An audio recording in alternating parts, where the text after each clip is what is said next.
இந்த கொஸ்டின் ப்ரீவியஸாக எஸ்எஸ்சி எக்ஸாமில் கேட்டிருக்காங்க. பார்ட்னர்ஷிப்பில் இந்த மாடல் கொஸ்டின் கேட்டனால எப்படி குயிக்காக சால்வ் பண்ணுறது பார்க்கலாம்.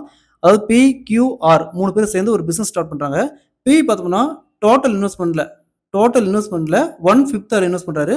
Q டோட்டல் இன்வெஸ்ட்மெண்ட்டில் 1/4 இன்வெஸ்ட் பண்ணுறாரு. மீதிக்கிறது 6 இன்வெஸ்ட் பண்ணுறாரு. அப்போ PQRக்கான ரேஷியோன்னு கேட்குறாங்க. இந்த மாடல் சம் கேட்டாங்களா எப்போவுமே இந்த மாதிரி பின்னத்தில் கொடுத்தாங்களா காமனாக 1ன்னு வச்சுக்கணும். 1 மைனஸ் ஃபஸ்ட்டு 1/5 அடுத்தது 1/4 இது ரெண்டுக்கு எல்சிஎம் எடுத்தோம்னா என்ன வரும்? 1 மைனஸ் 2க்கு எல்சிஎம் எடுத்தால் 20.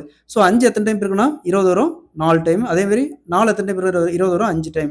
6 1 × 20 20 20ல் இங்கே 9 பிரச்சனை மீதி 11/20. ஸோ இது பார்த்தோம்னா 6 இன்வெஸ்ட் பண்ண அமௌண்ட். ஸோ ஃபஸ்ட்டு பிக்கான வேல்யூ பார்த்தோம்னா 1/5. நெக்ஸ்ட் கியூக்கான வேல்யூ 1/4. ஆர்க்கான வேல்யூ 11/20. ஸோ இந்த மூணுக்கும் காமனாக எல்சிஎம் எடுத்தால் 20. காமனாக எல்சிஎம் எடுத்தால் 20. ஸோ இந்த 5 எத்தனை டைம் இருக்குன்னா 20 வரும் 4 டைம். அப்போ அந்த 4 மேலே பிரிக்கணும். நெக்ஸ்ட் இந்த 4 எத்தனை டைம் இருக்குன்னா 20 வரும் 5 டைம். ஸோ அந்த 5 மேலே பிரிக்கணும். அதே மாதிரி 20 எத்தனை டைம் இருக்குன்னா 20 வரும் 1 டைம். அப்போ அந்த 1 மேலே பிரிக்கணும். ஸோ அப்போ P/Q/R இன்வெஸ்ட்மெண்ட்டுக்கான விகிதம் பார்த்தோம்னா 4:5:11.